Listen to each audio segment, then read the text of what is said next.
क्षमा करें महाराज, स्लीमन फिरंगी है और मार्शल के मृत्यु के पश्चात वो भी वही कर रहा है जो हर फिरंगी किया करते हैं। इसलिए महाराज, हमें स्लीमन की हर योजना को धराशायी करना होगा। स्लीमन ने जो समस्या उत्पन्न की है उसे तो हम सुलझा लेंगे रघुनाथ, परंतु उससे पूर्व कुछ परिस्थितियां ऐसी हैं जिन्हें हमें सुलझाना होगा।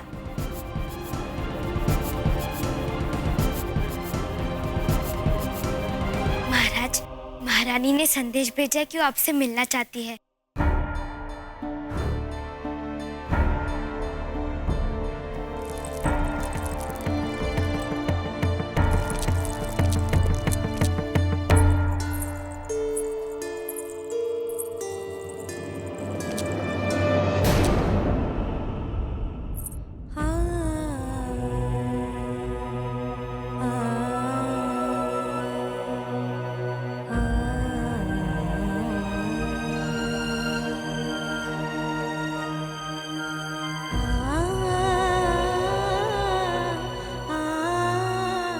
महाराज, हम समुचित रूप से पत्नी धर्म का निर्वाह नहीं कर पाए।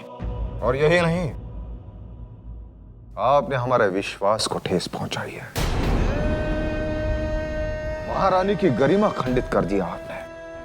अब आप ही बताइए महाराज, क्या हमारी प्राची को न्याय नहीं मिलना चाहिए? अवश्य मिलना चाहिए, परंतु ना ही आपको अपने पति पर विश्वास था और ना ही झांसी नरेश पर।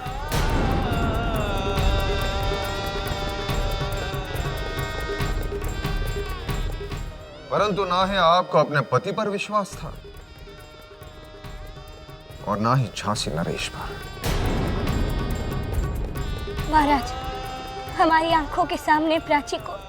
आपने एक बार हमसे बोला होता, हम ना नहीं कहे, परंतु आप तो महारानी का राज धर्म भी निभाना नहीं चाहती थी। हम सबसे छुपकर क्रांति गुरु का वेश धारण करती रही।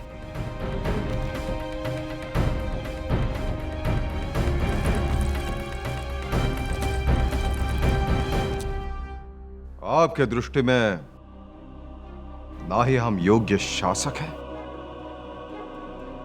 और ना ही योग्य पति। महाराज, हमारा ऐसा आशय। आप कुछ मत बोलिए, केवल सुनिए। बहुत आहत किया आपने हमें। विवाह विश्वास का दूसरा नाम है और आपने तो। नहीं नहीं महाराज, पति तो परमेश्वर होता है और इस जगत में ऐसा कौन है जो अपने परमेश्वर पर विश्वास नहीं करता। परंतु महाराज, हम तो केवल इन फिरंगियों की नीतियों से लड़ रहे हैं। ये सब हमारी झांसी को हड़पना चाहते हैं, परंतु हम ऐसा नहीं होने देंगे। आप कुछ नहीं कर सकती। आप केवल झांसी के लिए समस्याएं पैदा कर रही हैं। केवल आपके कारण आज हमारा सिंहासन संकट में है। केवल आपके कारण।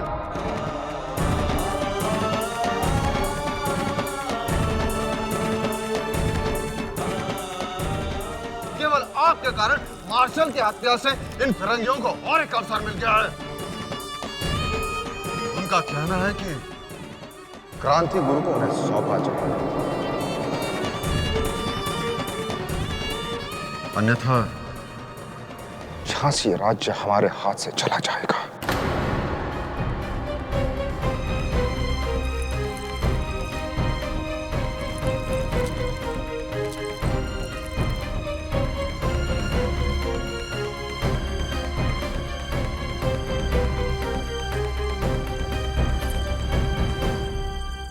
ठीक है महाराज,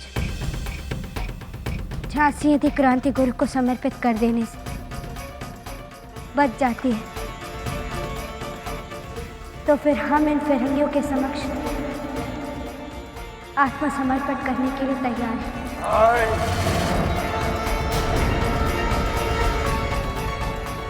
आप ऐसा कुछ नहीं करेंगे। बहुत कर लिया आपने अपनी मनमानी। इसके बाद आप केवल अपने कक्ष में रहेंगे। जो कुछ भी करना है हम स्वयं करेंगे।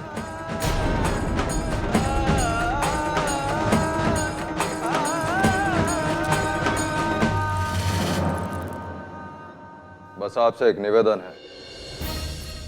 आप हमें बताइए कि आप क्रांति गुरु बनकर रहना चाहती है या झांसी की महारानी। कल सुबह तक आपके पास समय है, आपके पास समय है।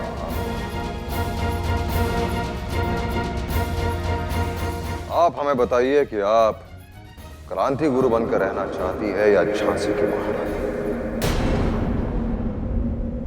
कल सुबह तक आपके पास समय है, आपके पास समय है।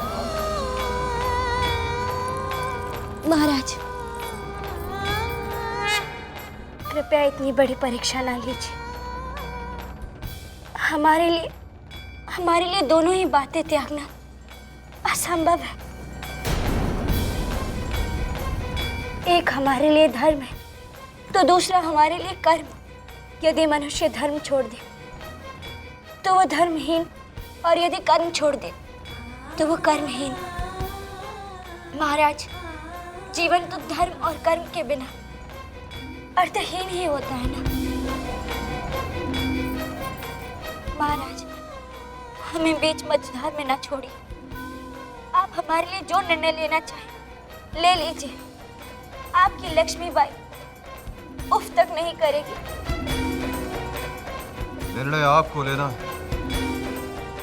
किसी विषधर जीव के दंश को रोकने के लिए उस जगह पर कसकर बांधा जाता है। यदि वो विष पूरे शरीर में फैल जाए तो शरीर का उस अंग को काट दिया जाता है, और हमें ऐसे विषाक्त अंग को काटने में कोई हिचकिचाहट नहीं होगी। अब निर्णय आपको लेना है।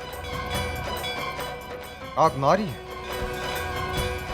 और नारी होने के नाते उससे जुड़े कर्तव्यों का निर्वाह आपको करना होगा।